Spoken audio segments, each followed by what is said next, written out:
This is your girl Jody with Jody ASMR, and tonight we'll be reading creepy New Year's Eve stories on r/no sleep on Reddit. Thank you all for joining me for the first time, or if you're coming back to my channel, thank you so much. Please, if you have not subscribed, please do so at this time. It really does a lot for the channel, and I appreciate it so much. I would love to see this channel do a lot better in the next year. So that would be amazing. And if you like this kind of whispered content, then hit the thumbs up button. That would be amazing. So happy New Year's, everybody. I love you all so much. And I look forward to bringing you many scary stories in 2024. I don't know about you, but this year has flown by for me. But enough chit-chat. Let's head on to really creepy stories. New Year's Eve. On New Year's Eve 1999, I feared what havoc Y2K might bring, as we all did. But something much more terrifying happened that night. By you relative obscurity. And remember, these stories are not my own, so when I leave their name, please go check them out. Yes, please go check them out. This first one has a little bit of self-harm in it, so just a trigger warning. On New Year's Eve 1999, I feared what havoc Y2K might bring, but something much more terrifying happened that night. It was 10 o'clock in the morning. On New Year's Eve, it was 10 o'clock in the morning on Wednesday, November 10th, 1999, less than 2 months away from the impending year 2000 problem, more commonly referred to as Y2K, when the president stopped at the South grounds to speak to the press on his way to York, Pennsylvania. We are releasing our fourth and final quarterly report on public and private efforts to address the Y2K computer problem. The report shows that our hard work in this country is paying off, and while there is more work to do, I expect we will experience no major national breakdowns as a result of the year 2000 date change. At the time, it seemed a little too good to be true, a little too convenient, that the apocalypse we had been warned about for years was suddenly of no concern. Nobody gave a shit. What we planned for, what some died for, what others castrated themselves and jumped on a comet for. I just couldn't believe what I was hearing. This is why, less than 2 months later, on Friday, December 31st, 1999, the eve of destruction, I threw an Armageddon party. But little did I know at the time how ironic the party's theme really was, given what would happen to us that night. Little did I know that something much more terrifying than Y2K was in store for us. It's simple, Dennis said to me as I stood there in the kitchen talking with him and Brad. You just ask her, Susan. Want to be my New Year's kiss? No, you idiot, Brad replied. At midnight, you just go for it. Chicks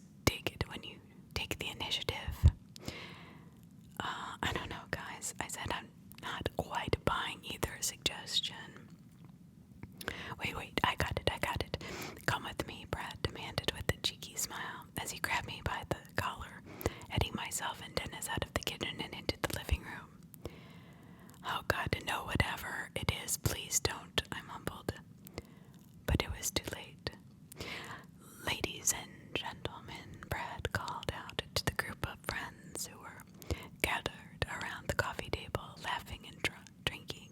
It was a mix of 4 guys and 7 girls, not counting Brad, Dennis, and myself. 14 in total. Brad looked down at his watch. With under an hour left before the end of days, I had a proposition. The group of friends fell silent, awaiting his announcement until 7 minutes in heaven. Brad screamed at the top of his lungs. Oh my God. Suddenly everyone burst out laughing, half of the group cheering on the idea and the other half booing it. What? I'm serious. Who's gonna go first? Brad asked as he scanned the room, tapping his lips. Let me see. How about... Let me guess, he's gonna pick me, I thought to myself. Mikey. Shocker. I put my hand over my face in embarrassment, and as Brad pointed at me. Hey, chill out, man, Dennis yelled to Brad, but he ignored him. And why not? Brad said, continuing to look around. Let me guess. Suzanne. Suzanne. Asshole, I thought. Suzanne immediately turned bright red as she, too, covered her face, smiling. Dude, I began to whisper to Brad, but he immediately pushed me away.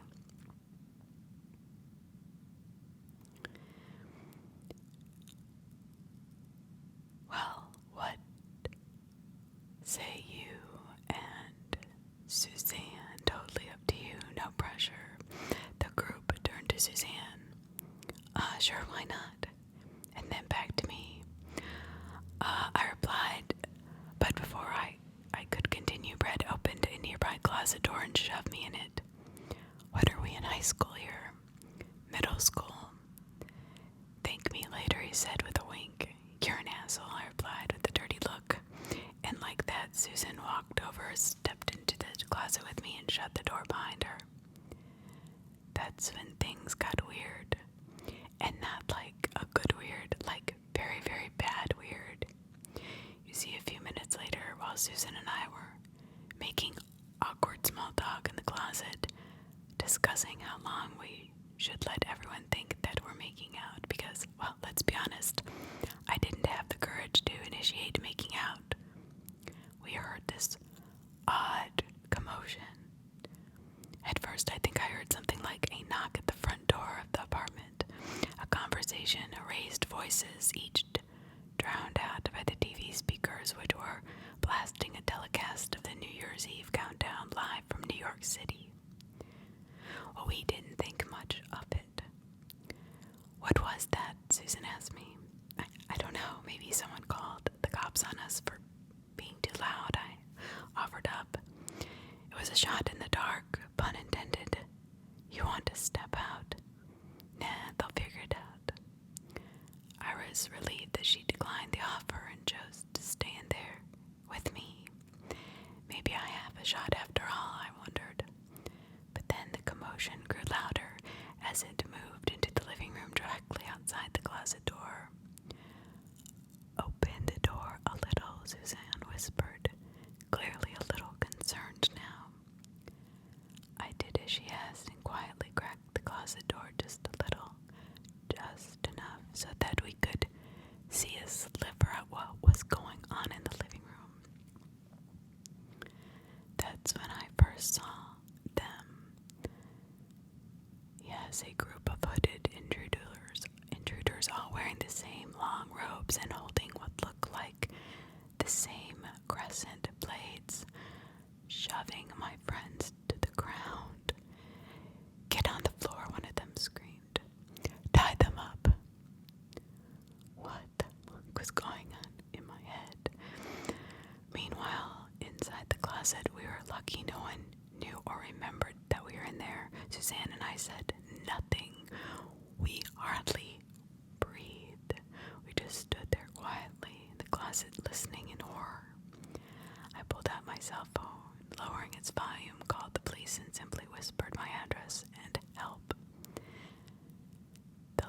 room then grew silent aside from what sounded like a few muffled screams until we heard one of the intruders yell, "The time has come." Then, through the slit in the open closet door, I saw two of the intruders grab two of my friends, draw their blades, followed by the sound of two slashing noises, two thuds, and my friends screaming.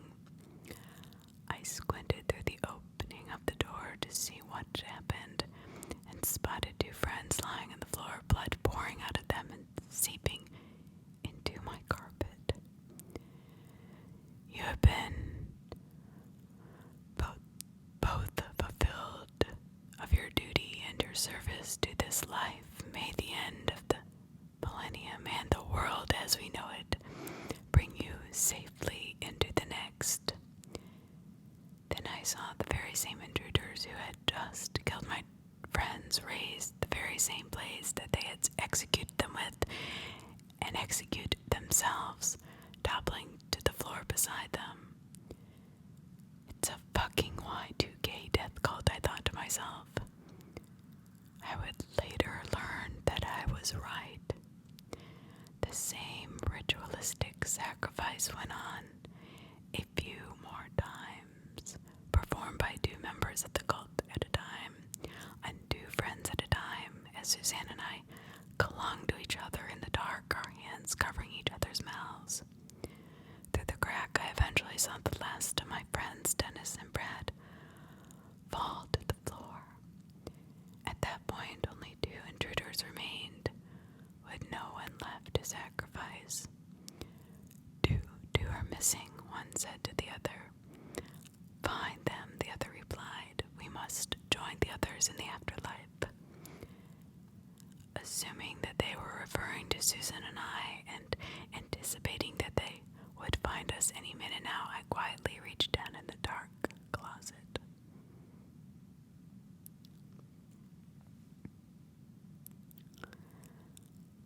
Searching for an object to defend myself and Suzanne with, but I found nothing.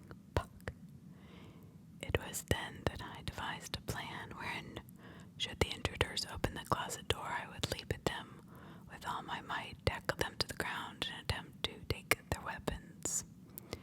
And so that's exactly what I did. Well, at least partially. Sure enough, after a couple minutes, over the sound of the New Year's Eve broadcasting playing on the TV, I heard them begin rummaging through the apartment. As they got closer and closer and closer, until finally I heard the living room floors creak as someone crept over to the closet, slowly turned the knob. The next thing I knew, I was lying face down and the living room floor collapsed on top of the intruders, who I now saw had been impaled by his own crescent blade. How in the fuck did I pull that up? I heard Suzanne scream, and remembering that there had been two cult members left, I hopped up to my feet and whipped around, only to find the last of their ranks grappling with Suzanne as he attempted to pull her out of the closet. His back to me, I seized the opportunity and pulling the weapon out of the dead intruder that I had just tackled, charged at the cult member and pierced it through his torso. He fell back, arms flailing as if trying to swat away whoever had just impaled him, but by the time he fell to the floor, this psycho too was dead. Suzanne and I locked eyes and just stood there in complete disbelief and silence, wide-eyed, shaking. The only sound in the room was that of the New Year's Eve countdown, still blaring from the TV. And then we heard 5, 4, 3, 2, 1. Happy New Year. Suzanne and I both looked over at the TV, then back at each other, before simultaneously leaning in for a passionate kiss as What Lang Sin Sign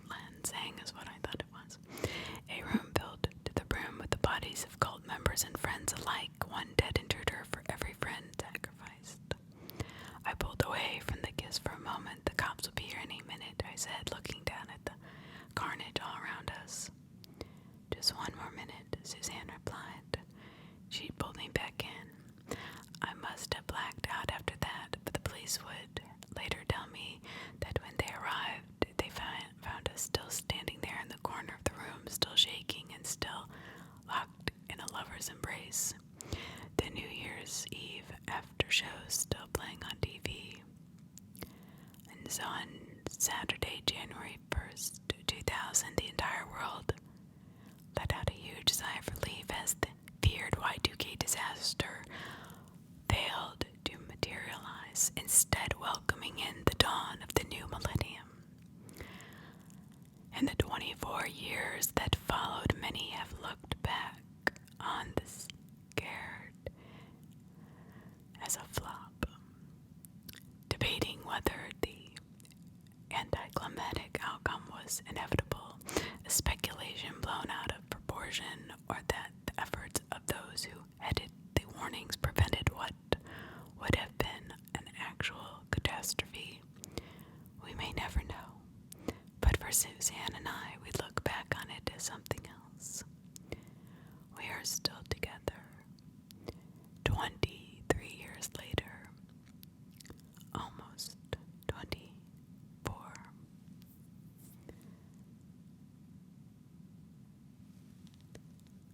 New Year's Eve. Every year on this night, the anomaly comes back by M59 GAR. It first appeared in the sewers of my hometown 5 years ago. The only hints we had of its existence were 2 dismembered teenagers and one young girl who had been traumatized into permanent silence.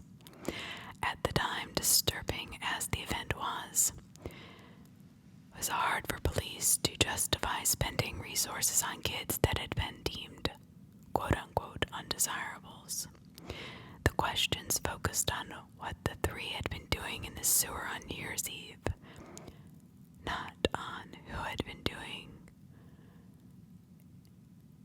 or what had killed the 2 boys, and the terrified, mute girl could not answer them in either case.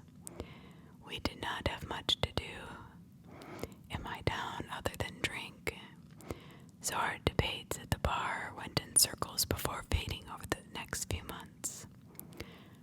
We were collectively just about to forget about the whole thing when the New Year's Eve of the next year rolled around. The night celebrations were rowdy, sure, but slightly overshadowed. More than a few people had theorized there might be a serial killer who had chosen New Year's Eve as an annual ritual to kill people. We all kept a nervous eye on the shadow distances outside of the reach of street lamps and porch lights. Yes, it was terrifying for our small town. Just after midnight, screams echoed out from a back lot behind the old hardware store. A tremendous burst of drunk, angry, and protective men surged from the main street bars, myself among them. We would be amped up all night to potentially mass mob a serial killer, but none of us were prepared for what we saw. 4 limbs, a torso, and a head laid scattered around the lot, but not in even pieces. Some tremendous force had sliced them into tiny little bits. Worse, the same mute girl from the year before sat huddled behind a dumpster crying, covered in a sopping wave of blood. Harold, our oldest homeless man, had been murdered, and that girl had become the primary suspect. The police took her and brutally interrogated her. Our town was simultaneously silent and full of whispered gossip the entire time. Nobody knew whether to feel bad for her or whether to demand she be treated more fairly. Let's just say if she had killed those people that way, she was totally insane. So I fought down my usual urge towards fairness and stood by while they continued hurting her. We all did. We all did this. But apparently after 4 days, she finally cracked and told them what she had seen. Both New Year's Eves. We could only guess at this, though, because the chief of police left the station with a haggard look of suspicion and fear.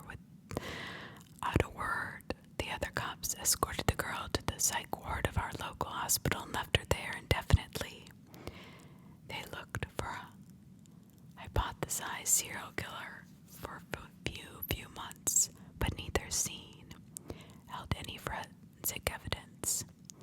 They were forced to give up, forced to live through another New Year's Eve with this killer on the loose. If the mute girl was not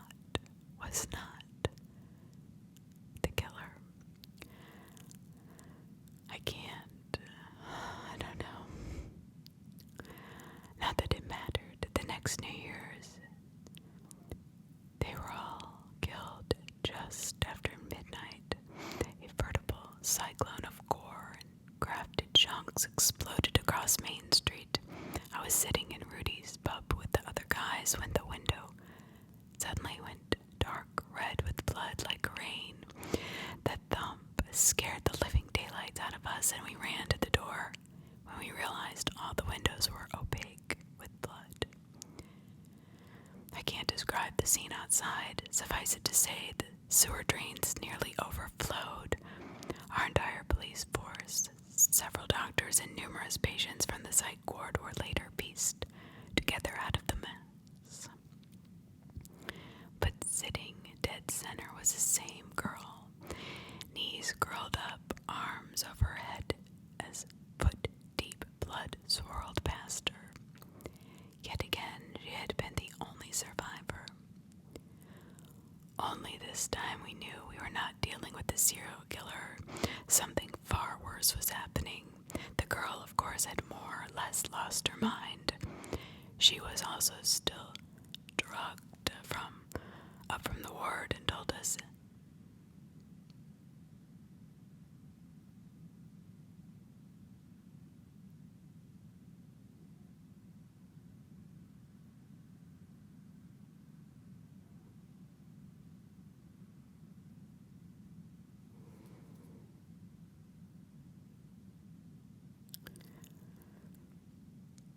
the girl, of course, had more or less lost her mind. She was also still drugged up from the ward and told us everything in a stunned haze. I truly wish he hadn't. The nature of the anomaly was such that we could not speak to the media or ask for help from outside resources. We simply would not be believed, and there would be more questions than answers, getting us all in deeper trouble. Though the mess was horrendous, we cleaned up the street as best we could and gave them all good Christian burials. Those hours of picking up body parts with my numb garbage bag gloved hands in the cold light of the New Year's Day ranked among the second worst of my life. The first worst hours came, next New Year's Eve. We were all in it now, a down secret among the men. The anomaly was going to come back, and we had to be ready. Part of me hoped it wouldn't return for the best. Part of me that was trying to stay alive knew it would with a sick feeling. The anomaly had been growing bolder each year, starting underground and then slowly moving into places that were increasingly public. If we did not stop it, Lord knew where it would go next. Last New Year's Eve, we sat waiting in our houses. There was no drinking, as we would have to be sharp. There was no gatherings because it would find us. There was no last-minute goodbyes or phone calls. We didn't intend to die.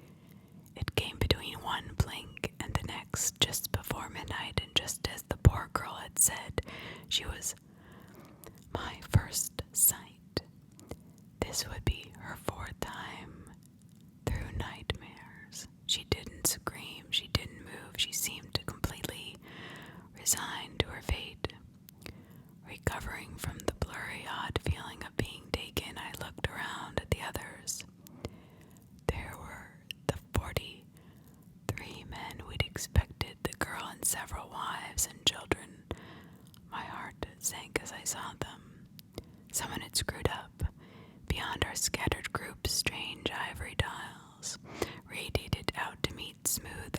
plaster walls that arched around us in an unbroken circle. The ceiling, just reachable by a jump, held the same tiled pattern. I looked at this, quickly taking it all in, and focused on the anomaly at our center. It was, as she had said, 6 thin black circles rotated on an axle to form the framework of a sphered shape. Each circle seemed to be made of impossibly thin material, like a fine wire honed into razor blade sharpness in every dimension. An ivory sphere hovered inside it, blank. There was very little delay for getting our bearings. The ivory sphere lit blue while people were still cussing and looking at each other. The girl screamed to make them pay attention, and we looked down at her feet. A large number of the semicircle tiles on the floor had turned blue. I touched one, and it rose about a foot up and turned green. Getting the idea, everyone else started running around and hitting the blue tiles, raising them up and turning them green while the sphere began humming louder. As it reached a crescendo, we realized that all the tiles had been activated, but we were not sure if that was what we were supposed to do. Apparently it wasn't, because the sphere reached a high tone, went silent, and altered one of its surrounding black circles. The circle rotated until it was flat in the air and then began expanding rapidly. People screamed, but we all ducked in time. We'd all seen what this thing had done to everyone else, and we were not about to get caught off guard. The worst injury was the removal of a small tuft of hair from old Benson's mop. We crouched, relieved, until the lights on the floor changed, and the humming began to rise again. All of these factors and certain details of the room I can't relate to you told us the terrible truth. It was a puzzle, exactly as the girl had told us, a child's puzzle built by someone or something so exotically different from us that we found it murderous rather than simple. There were no instructions, the same way we don't put instructions on a plastic tower with several brightly colored concentric rings of different sizes. The child was simply expected to try different permutations and have fun with the no danger involved, but our ringed tower toy would seem very different. To say a creature lethally allergic to plastic and might ask, why would anyone make this? What monsters would create such a torture device? As we asked those questions too, as we failed to figure out the addition of red to the tiles, the second black circle around the sphere split into the numerous vertical lines that began spiraling out through the room. Mercifully, these were slow, and only a single hand was lost among the crowd. One of the wives screamed in pain, but her husband was there to bandage her stump, stem the bleeding, and grab her loose hand for possible reattachment, assuming we got out of this in time. The ceiling tiles were separate objects from the tiles below them. As the sphere began humming again, we all realized that at the same time, jumping up, we hit the red tiles, which turned blue, and lowered below. We hit the green tiles, which raised them up and further turned back to blue. The new color yellow only turned white when struck. The men threw out numerous theories that it have something to do with primary colors. We were supposed to make patterns. The two black waves had halted at the extremities of the circular room. Should we try to take advantage of the new small gaps in the sphere's defense and destroy it directly? Whatever we were doing, it wasn't working. The girl warned us that the deadly black energy lines could come back from the outer walls. first ring shot inwards and rejoined the sphere's outer shell. We all thought we were actually getting somewhere. We all thought we could figure it out. Maybe we could have, given enough time, but when we looked around for the fourth change, we saw nothing new. Mary Baker stepped on a white tile and it rose and turned blue. The game had not been designed for us. There was only one chilling conclusion, something that not even the thrice surviving girl had known. The puzzle involved colors we could not see. It had not been built for our eyes. Collective hysterical screaming drowned out everything else. Our plans and strategies suddenly seemed stupid and ill-fated. We literally had no way to win. Every single person in that strange, otherworldly trap was going to die. Except there was one other catch. A sort of fail-safe, if you will. I suspected it was the way the girl had survived 3 times already, and I was certain she'd kept it to herself on purpose. It was why I'd bought a knife and gun, both hidden in my clothes. None of us intended to die, but I intended to die the least. The game led out in the middle of our deep backcountry woods. Initially, I thought this meant the anomaly was simply moving on a straight line to nowhere. Later, I would realize that it was actually halfway to the state capital. There was no core explosion this time. The black lines of energy had not torn apart nearly as many victims as before. All the blood and organs and intestines were still in the dead, held mostly together by the empty vessels of their bodies. As the only survivor, exhausted and covered in blood myself, I walked straight home, took a shower. My first thought was to tell no one. I could never explain the disappearance of so many people, and certainly not a clearing in the woods filled with dozens of bodies. You see, though the anomaly was built as some sort of puzzle for a child, from a species unlike anything we can imagine, it was designed to be a multiplayer competition. The game automatically ends when only one participant is left. I kept this burden, this nightmare, trauma, and guilt to myself for an entire year. Tonight I speak. Maybe I've lost my mind. I did think I could live with this and keep the secret to myself, just as the girl thought she could. She only cracked once the first time and told Harold, the homeless man. The police beat it out of her and sent her to an asylum. The police, the doctors, and the other patients paid the price. We men heard it from her, and some of us told our wives and children, consigning them to death. That's another complication of being from a totally different culture than the anomaly. Just talking about it acts as an invitation to the yearly game. And, well, we just don't know how to turn that invitation off. It might be as simple as a spoken phrase or a mental rejection in a particular manner unknown to us.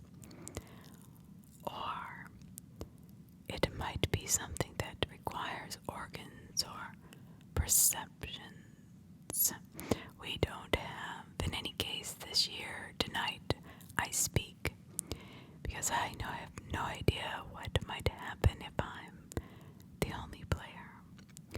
I tell myself that we can figure out the puzzle if we have enough people, enough smart people, enough different people, that maybe, just maybe, someone has an inspiration, or maybe someone has eyes that can detect the unseen colors. But as many people as possible. I want as many people as possible because I'm just scared. Scared and sorry. Happy New Year's. I will see you at midnight. New Year's Eve, 2011, my eerie start to 2012. Written by U/J-EH or J.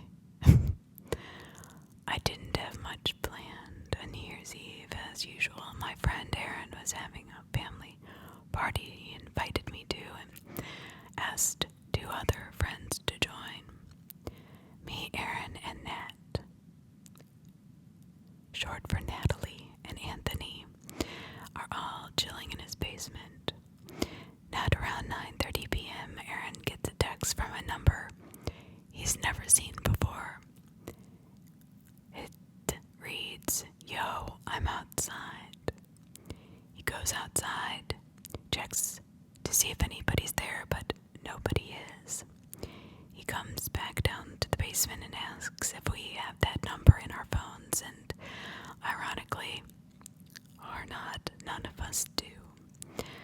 A little while after that, Natalie gets a text from the same number.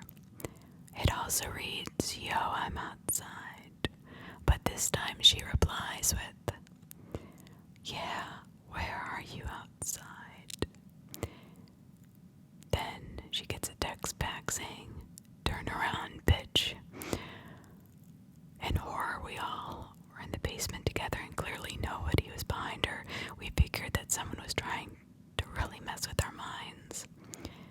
At around 10:45, I get the text that reads, "Yo, I'm outside." Same number. I'm really confused at this point. I want to try to figure out who in the hell this person is. I text back, "Alright, I'm coming out." I promptly get a text back saying, "You don't have to because I'm already inside." I sit back down, feeling of unease and being really unsettled in my stomach. So strange, nobody else is there. Fast forward to around 12:10 a.m. We are upstairs with everyone else watching the NBC New Year's show. I decided to text this person, "Happy New Year, love you, XOXO." I did this to get some sort of reaction, hoping they'd reveal themselves, but I got nothing. Not a single word. Until around 1 a.m. I'm sitting on my friend's couch playing games on my phone. Then I get a text. It says, "I'm waiting by your car." I didn't think too much of it. Whatever, these are stupid games.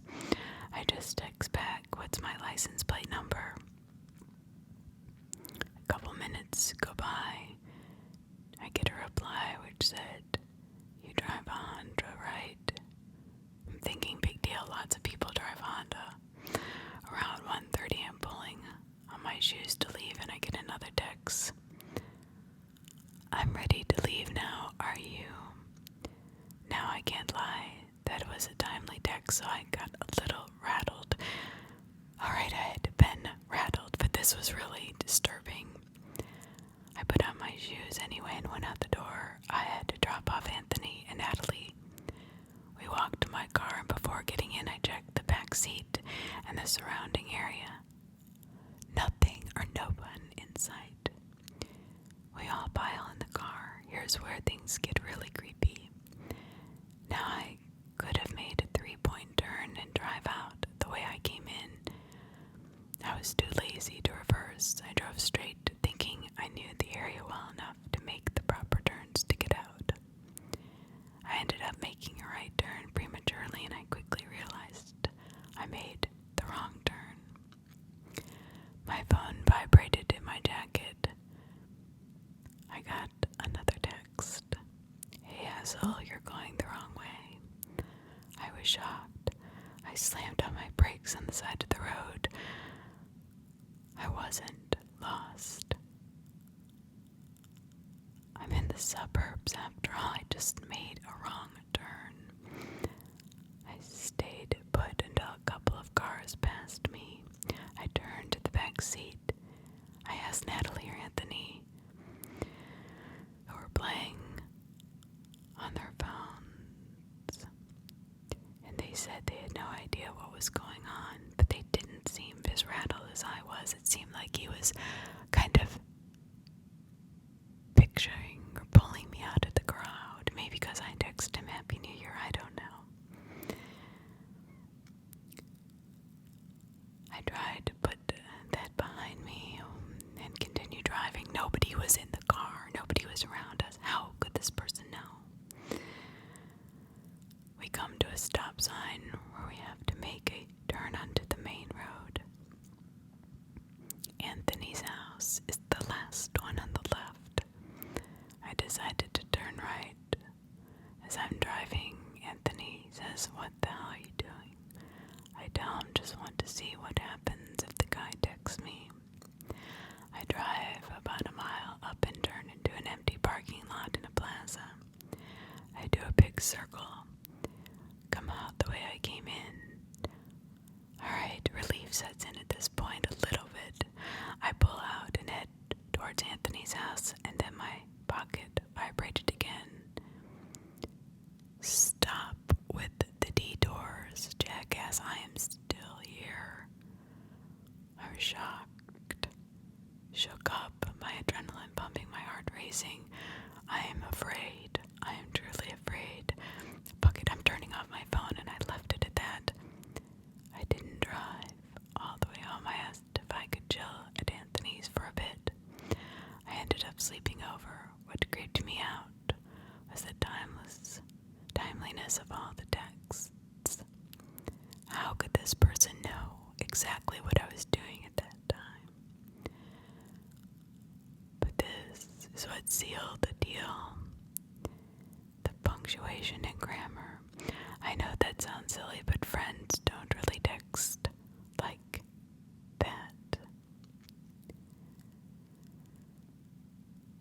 The others that were out and about on New Year's Eve did not get any messages. So whoever this person is knew that me, Natalie, Anthony, and Aaron were all together.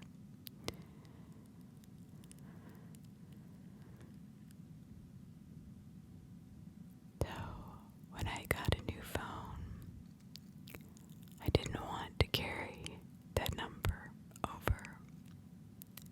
Up until then, I had the number on my phone for show and tell. I hated scrolling through my conversations and seeing that number. People who I have told the story to have always tried to call the number, but they get a message saying that the number has never existed.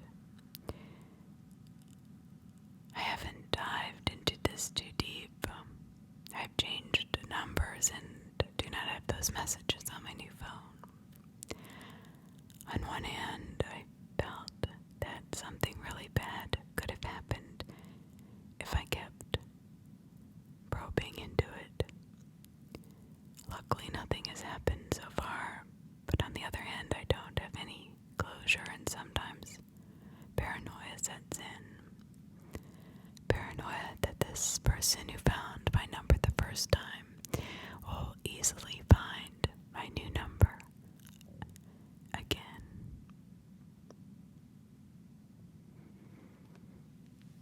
I answer the letters that children send to Santa Claus, but I started to receive some very strange responses. You, Buttinator. I checked my inbox this time last year and it said, "You have 63 unread emails."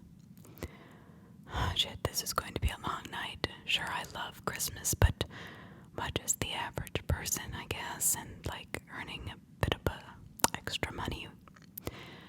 However, I still was not looking forward to it. My job was to read each and every one of these emails and respond as if as if I were the real Santa Claus. I also had a small pile of handwritten letters that needed a reply as well. They were stacked up next to me, all neatly tied together with a piece of brown string. For some reason, I actually preferred receiving the handwritten letters other than the electronic version. I guess it just feels more personal. But it seems like most kids nowadays would rather send an email. In fact, I had only this small pile of 12 letters this year. All the others were strictly via email. I began to click through each email, quickly skimming what it was that each child wanted desperately for Christmas, before replying that I would try my best to deliver that gift to them. I would always end the email by signing off as Santa Claus before clicking send. Most kids, well, they want the usual presents of bikes, games, or a puppy, but there were also a number of requests that were a bit more unique. One kid wanted a bottle of hand sanitizer, while another wanted a hammer. For the most part, though, I don't know, it appeared that kids mainly wanted similar gifts, and nothing too extravagant. The night was getting late. By the time I'd answered the majority of the emails, my hand and wrists were beginning to ache and become tired. The thought of earning $3 for each reply was what managed to keep me working. My eyes desperately wanted to close. I decided to leave this small stack of letters until tomorrow. I still had a dozen or so emails to complete, but it was time to call it a night. Ding! The unmistakable sound of a new email rang out across my small apartment. I knew that it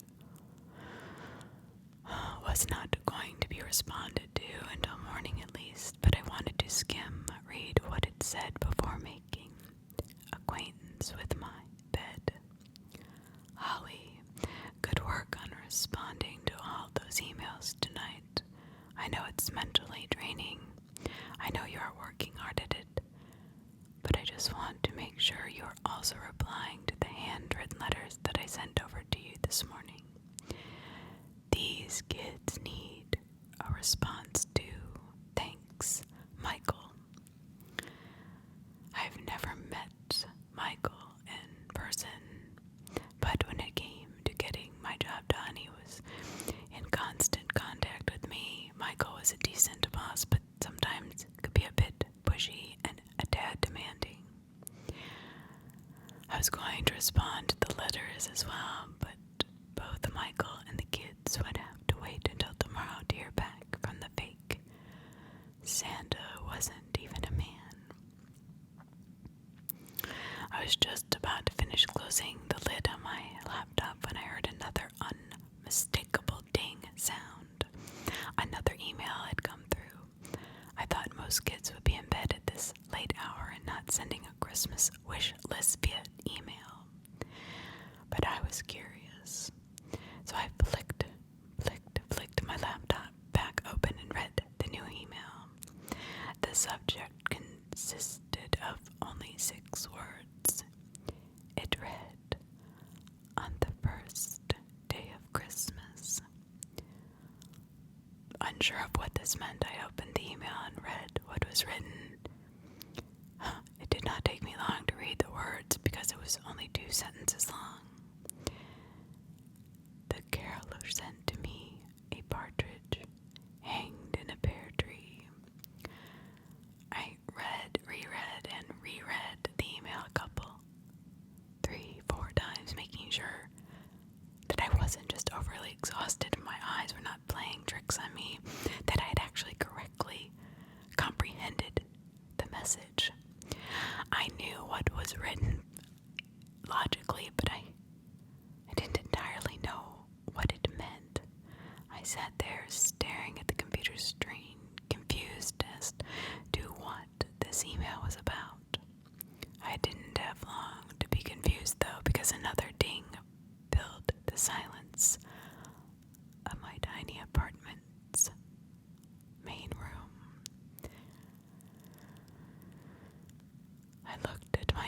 inbox and saw that another email had just been sent through.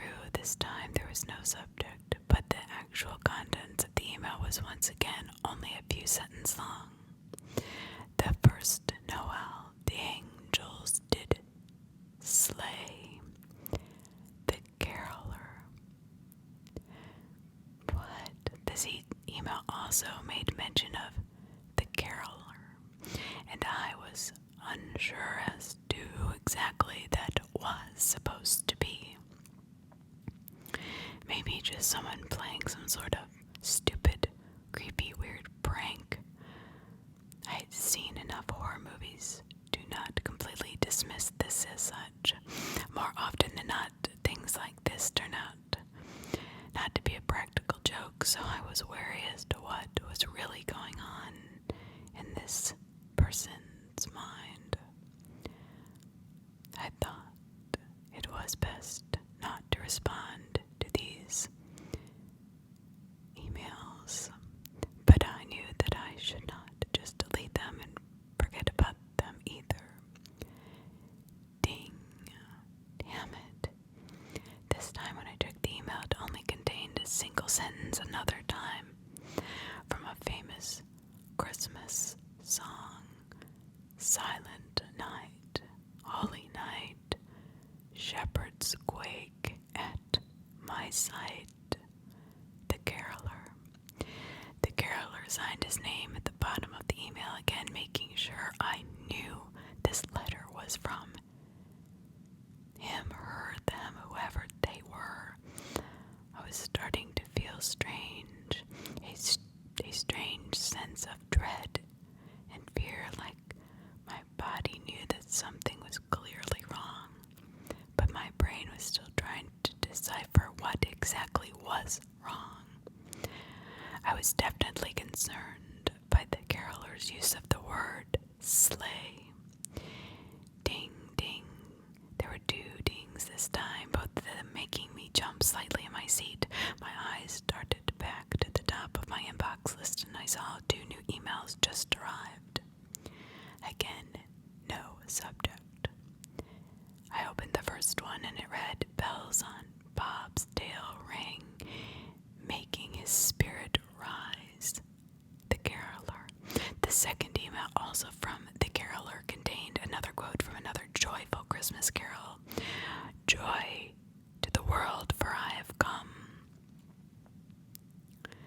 Now I was worried whoever this wasn't mistakenly sending me these emails. These emails were intentional. They would not accidentally send me 5 emails, all containing strange versions of carols. And not just strange, but sinister. Each email seemed to allude to something dark, something wicked, something cruel, which is something that I could not ignore. Ding. Again, no subject, but Rudy the dead-nosed reindeer had a very tiny nose. The caroler. This email was the first to truly disturb me. The word dead stuck out and stung my eyes. I took a deep breath. Why was Rudolph changed to a different name on purpose? This is what bothered me. I don't know why, but it bothered me the most. This had to mean something, but what that was still unknown, obviously, to me. But I assumed the caroler was trying to scare me, and he definitely knew how to. I was scared, shitless. But what scared me the most, though, was, what if these emails were clues to something more heinous? Ding. Hark, the angels sing. Glory to the firstborn king, the caroler. I read this email twice before I noticed that it read firstborn instead of newborn, as is heard in the song. I was not quite sure what the significance of this change was, but I was certain that it had to mean something. Ding. O come, all ye faithful, dreadful and triumphant. O come ye to Beth, the caroler. Another change.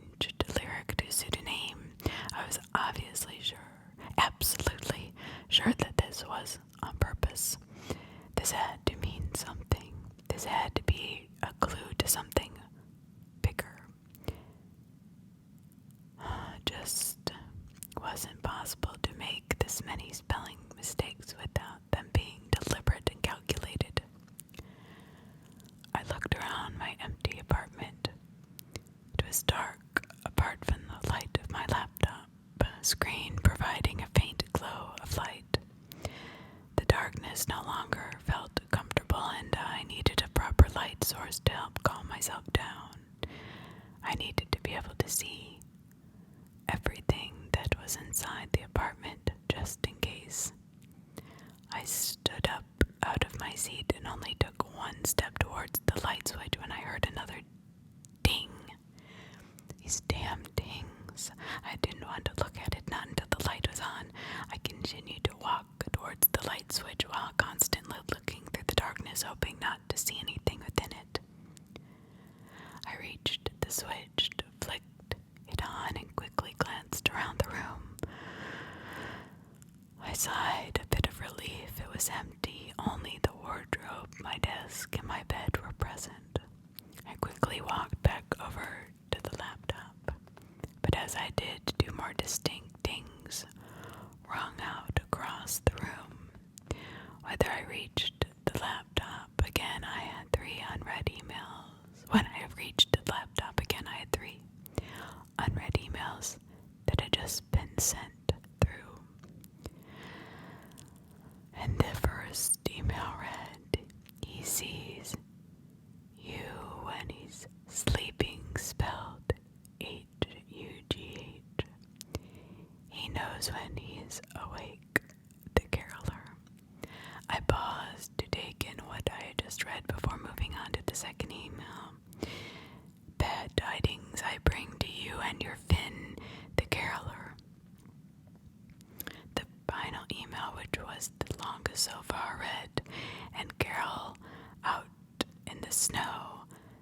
There'll be scary ghost stories and tales of the gory Christmases long, long ago. Signed, the caroler." 3 more emails, 3 more names mentioned intentionally. Words change, encrypted, sinister. Desires, wants, happenings, things to be. I don't know. I waited, tensely watching the screen, waiting for another ding. Waiting, wanting another email to pop up, but it seemed like the emails had stopped. I waited for a few minutes, expecting to receive another one, but it never arrived. As I sat in my now well-lit apartment, I felt a chill run down my spine. I wasn't really that sure of what I had just experienced or what any of it meant. I just knew that it wasn't something I wanted to be involved with. All was silent in my apartment. I was listening out for any small noise that I could, just in case I heard anyone nearby. I could hear a car or 2 outside of my window, but other than that, it was silent night. I had never heard of anyone called the caroler before. I was afraid as to who or what they could be. Why were they contacting me, and why all the cryptic emails? Suddenly I had a thought. The letters, the handwritten letters for Santa that I had not had a chance to look at. For some reason they popped into my mind, and once the thought of them occurred, I couldn't shake the feeling that they may be involved somehow.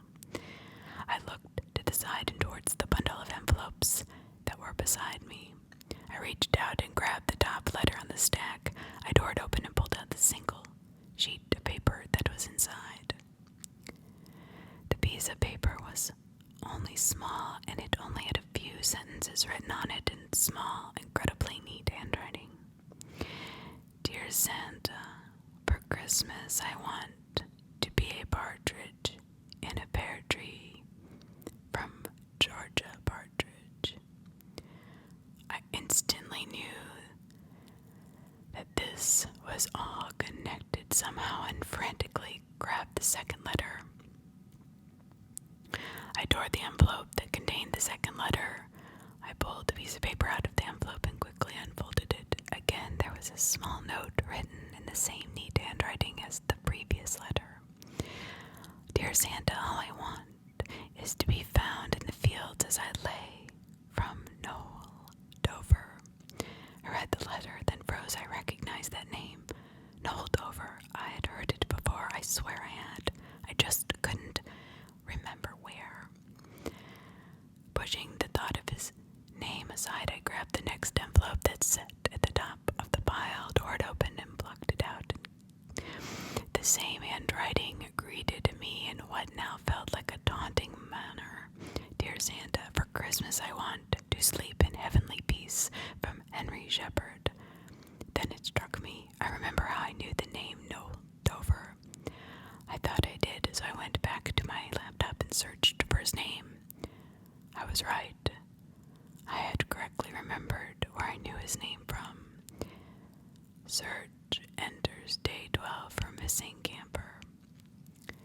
Missing camper. Noel Dover has been missing for almost 2 weeks now. Both police and volunteers have been tirelessly searching ever since it was first reported he was missing. Police inspected his campsite and have today revealed that there is evidence that points to foul play. It is unknown at this time whether there are any suspects that relate to his disappearance. The article continued to explain more about the missing man, but I had read enough. I remembered the story from years ago. As far as I knew, no one had ever been convicted for his abduction. In fact, I don't think there were ever any suspects. After discovering the piece of information, my mind began to race wildly. Why was this letter sent to me? Why were these letters sent to me? And why did it reference a true crime? Of course, my brain immediately thought of the possibility that whoever was sending me these letters were involved with his disappearance, but I tried my best to push that thought out of my mind. I know it was the logical explanation, but the thought scared me so much to entertain any longer. Out of either curiosity or maybe a hope that it was a coincidence, I decided to search the internet for the other names mentioned in these letters. Georgia Partridge, Henry Shepherd. I hoped to find that they had not met similar fates. I entered both of their names into the search engines. I did not like the 2 newspaper articles I found about them. Georgia Partridge, body found hanging from an old pear tree, suspected suicide. Henry Shepherd, his dead body was found inside of his home. A large hole was dug through his forehead. I was seeing the pattern, which I guess was the caroler's design.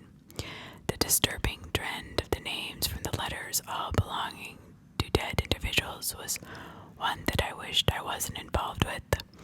I looked around my apartment one more time just to confirm that I was indeed alone.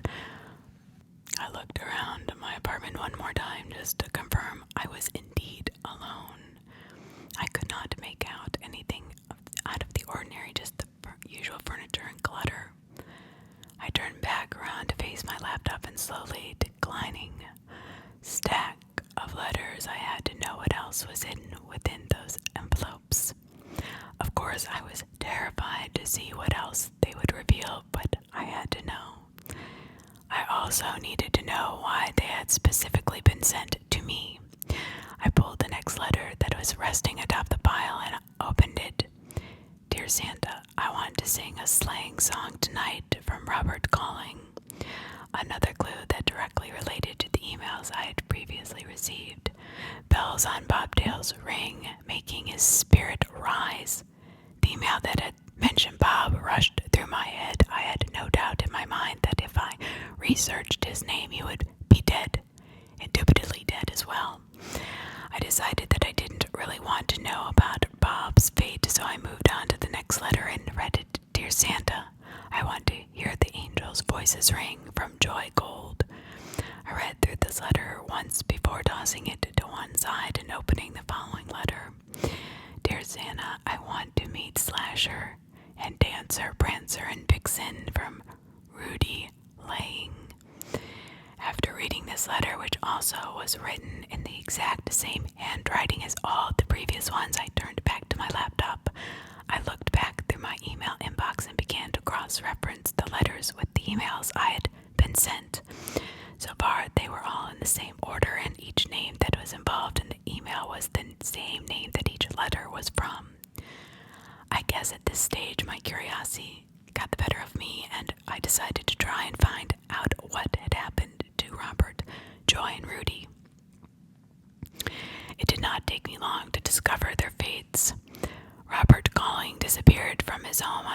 Christmas Eve from 4 years ago. Neighbors claimed not to see anyone near his house, but heard bells at around midnight.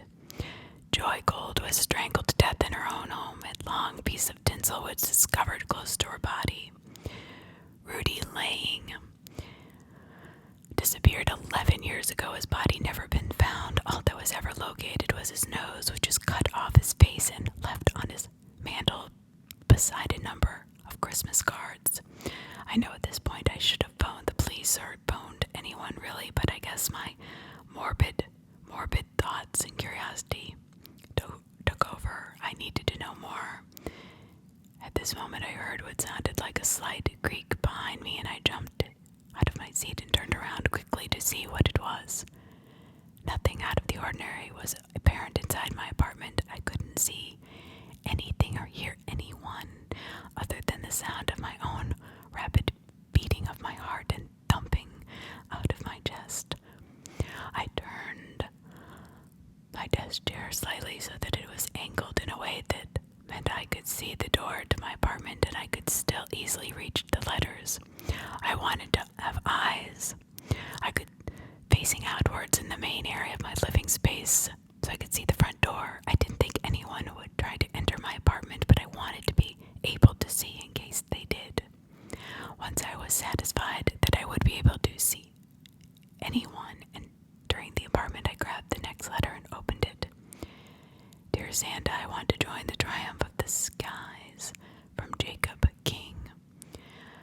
It took a bit longer to find further information about Jacob King, but I did manage to find something, not a newspaper article like previously, but a post on a social media network. All I managed to find out was he was missing. I looked down at the stack of papers that were all left. There were still 5 envelopes sitting on the desk. No doubt, 5 more clues, 5 more bodies, 5 more people missing or dead. I dreaded opening them, and yet at the same time intrigued. I should have gone to the police. I opened the next 4 letters one after the other and read what was written on each one. Dear Santa, I want to sing with the choir of angels, sing an execution from Beth the maid. Dear Santa, do you know if I've been bad or good? Because I've been bad for goodness sake, from you, dancer. Dear Santa, I wish you a Merry Christmas, massacre, from Pin Lord. Dear Santa, can you make it the most sinful time of the year, from Carol Piping. I read through each letter, getting more and more worried as I opened each one, worried because I was getting closer towards the final letter that I really wasn't sure what it was going to contain. I turned my chair back around, searching my eyes to the door to do so, to see if anything had actually come through. I knew it was going to be another letter from the caroler. Hesitantly, I picked up the final letter. I slowly tore the envelope open and pulled out the sheet of paper that was inside. As I pulled out the letter, I could see it was the same handwriting, the same neat handwriting on all the other letters. I read it out loud. Deck the halls with boughs of holly, the caroler. As I finished reading it, I heard a voice come from directly behind me, speaking directly into my ear. Fa la la la la, la la, ha ha ha. I hope you all have a wonderful new year. I love you all. Stay safe